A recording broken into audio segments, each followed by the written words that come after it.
High in the Ramsdalen peaks of Norway, a fractured family bond is tested against the backdrop of ancient dread.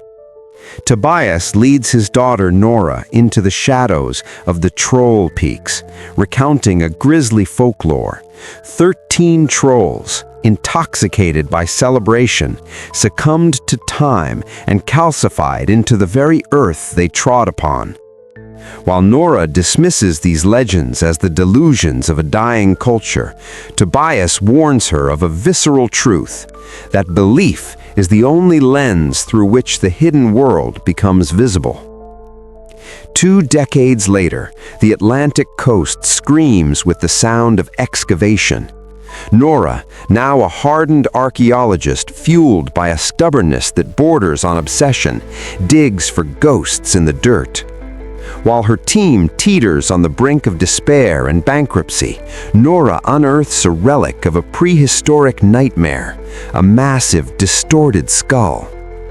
But as the team celebrates their discovery, a darker force stirs in the Dovre Mountains.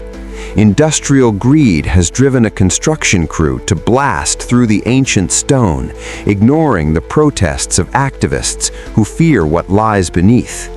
When the final fuse is lit, the mountain doesn't just crumble, it growls.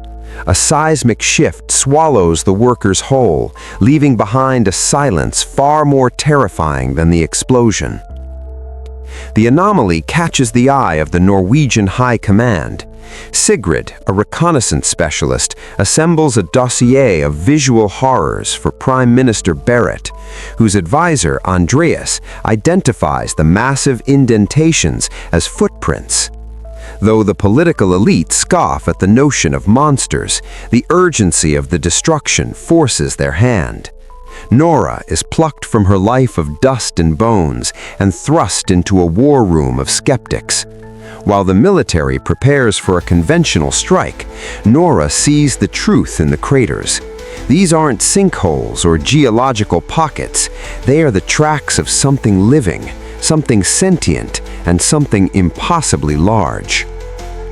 The nightmare takes shape in Leja, where a house is reduced to splinters while its owners cower in the cellar. Confronted by the wreckage and the haunting melodic howls reported by survivors, Nora realizes she cannot solve this alone. She seeks out her estranged father, Tobias, a man discarded by society as a lunatic. His home is a labyrinth of obsession, a shrine to the troll, a creature he claims was purged by the church and erased from history. Despite their history of resentment, Nora and Tobias unite, realizing the monster isn't just a beast, it is a sentient piece of the mountain itself, capable of a terrifying stony camouflage. As the military's bullets bounce off the creature's hide like rain, the horror turns personal.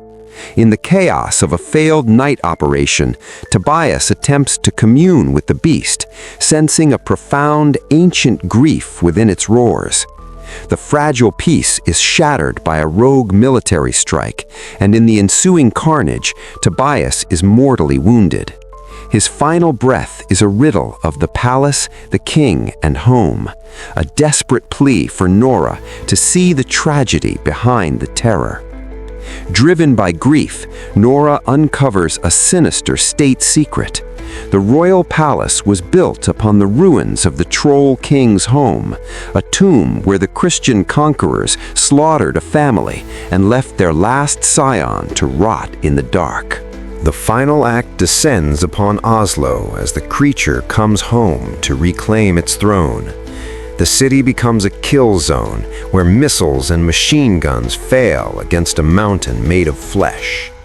Using her father's research, Nora orchestrates a desperate gambit involving the church bells that once drove the trolls mad and a battery of high-intensity UV lights to simulate the sun's lethal touch.